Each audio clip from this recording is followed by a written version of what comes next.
વડિયાના ઢૂંઢિયા પીપળિયા ગામે પુલના નબળા કામ બાબતે સ્થાનિકોમાં રોષ છતાં રાતોરાત કામગીરી શરૂ થઈ।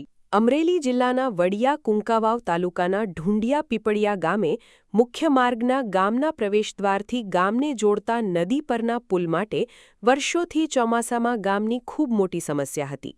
આ માટે ઊંચા પુલનું કામ મંજૂર થતાં તેની કામગીરી ઘણા સમયથી ચાલી રહી છે। કામના શરૂઆતના તબક્કામાં પુલના પાયાના ખોદાણ અને નીચે કરવામાં આવેલા પીસીસી સમયે નબળા કામ અને નબળા મટીરીયલ અંગેના સવાલો ઉઠતા તેના સ્થાનિક લોકોના વિડીયો વાયરલ થયા હતા।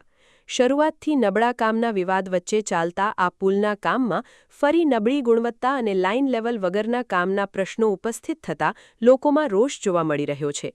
સ્થાનિક ભાજપ આગેવાન રવજીભાઈ ચુડાસમા દ્વારા આ બાબતે અવાજ ઉઠાવવામાં આવતા અટકેલી કામગીરી તુરંત શરૂ કરવામાં આવી છે।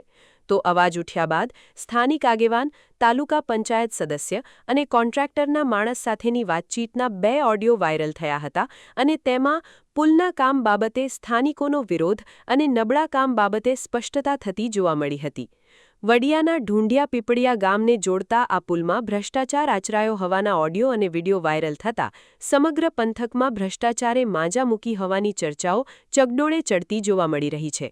શું આ પુલની નબળી કામગીરીનો સ્થાનિકોના ઓડિયો અને વિડીયો વાયરલ થયા બાદ તે પુલની ફરી કામગીરી શરૂ થઈ છે તો આ નબળા કામની તટસ્થ તપાસ થશે? શું આ કામ સાથે જોડાયેલા અધિકારીઓ ભ્રષ્ટાચારને ઉઘાડો પાડશે કે પછી ઢાંકપીછોડો કરશે? આવા અનેક પ્રશ્નો લોકો પૂછતા જોવા મળી રહ્યા છે।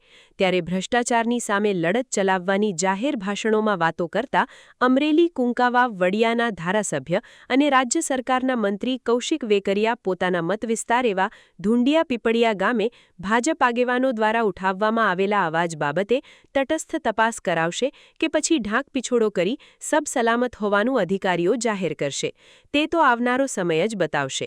પરંતુ વડિયા વિસ્તારમાં ચાલતા સરકારી કામોમાં ભ્રષ્ટાચારે જાણે માજા મૂકી હોય તેવી ચર્ચાઓ રોજ સામે આવતી જોવા મળી રહી છે। તો આ બાબતે કડક કાર્યવાહી હાથ ધરવામાં આવે તેવી લોકમાંગણી પણ જોવા મળી રહી છે। રવજીભાઈ ચુડાસમા, સામાજિક કાર્યકર અને ગ્રામ પંચાયતના સદસ્ય તરીકે ફરજ બજાવું છું। અમારા ગામની અંદર ઢૂંઢિયા પીપળિયાથી વડિયા અને ગોંડલ જતો રસ્તો છે। આ રાજકોટ ગોંડલ જવા માટેનો એક જ રસ્તો છે અમારો। ત્યારે અમારે જે વરસાદના કારણે પાણી ભરાઈ જતું હતું એટલે અમને બહુ મુસીબતી ગામ લોકોની રજૂઆત હતી કે ભાઈ તમે ગમે તેમ બ્રિજ બનાવો।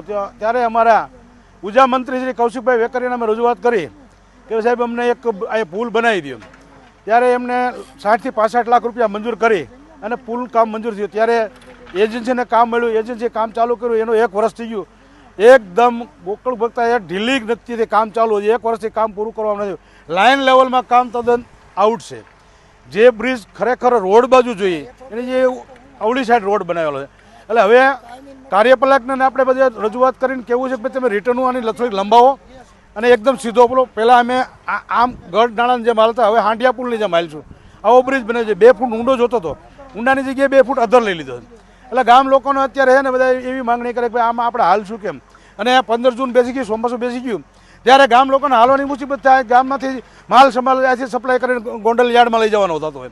હવે ગોંડલ યાર્ડમાં જવા માટે તો વરસાદ હોય ને પાણી હોય તો ડાયવર્ઝન તો હાલવાનું નથી। એના માટે ગામ લોકોની બધી માગ છે। અમારા પંચાયતમાંથી ગામ લોકો બધા એવું કહે છે ભાઈ તમે આગેવાનો ધ્યાન દો અને તાબડતોબ પુલનું કામ ચાલુ કરાવો। એટલે આજે કામ ચાલુ થયું। કાલે વીડિયોના યહાલથી અને કૌશિકભાઈ વેકરિયાને કાલે ફોન દ્વારા જાણ કરી, ચાવડા સાહેબને જાણ કરી। એટલે અત્યારે કામ ચાલુ છે। એવું કહે છે કે અમે 2-3 દિવસમાં કામ પૂરું કરી દઉં, પણ રિટર્નનું આગળ વધારવી જોઈએ। એ ફાઇનલ રિટર્ન જો નહીં થાય તો આ હાલત હાંડિયા પુલ જેવી થાય। આટલું મારું કહેવાનું છે।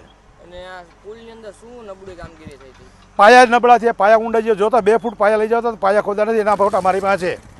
માટી પાથરી અને એમને સીધું આમના પહેલાં જે કંઈ હતા એન્જિનિયર, જે એજન્સીના એન્જિનિયર હતા ને એમણે બિલકુલ ધ્યાન નથી આપેલું। મેં એમને મૌખિક જાણ કરેલી કે ભાઈ સાહેબ આ તમારું આ જે છે માટી છે એને તો હટાવો અને જે તમે જેસીબીથી ખોદ્યું છે તો 2 ફૂટ એને ઊંડો લઈ જાઓ અને બ્રેકર મારીને ત્યારે 2 ફૂટ ઊંડો લઈ જવાની જગ્યાએ 2 ફૂટ અધર લઈ જાય એટલે હાંડિયા પુલ થયો છે।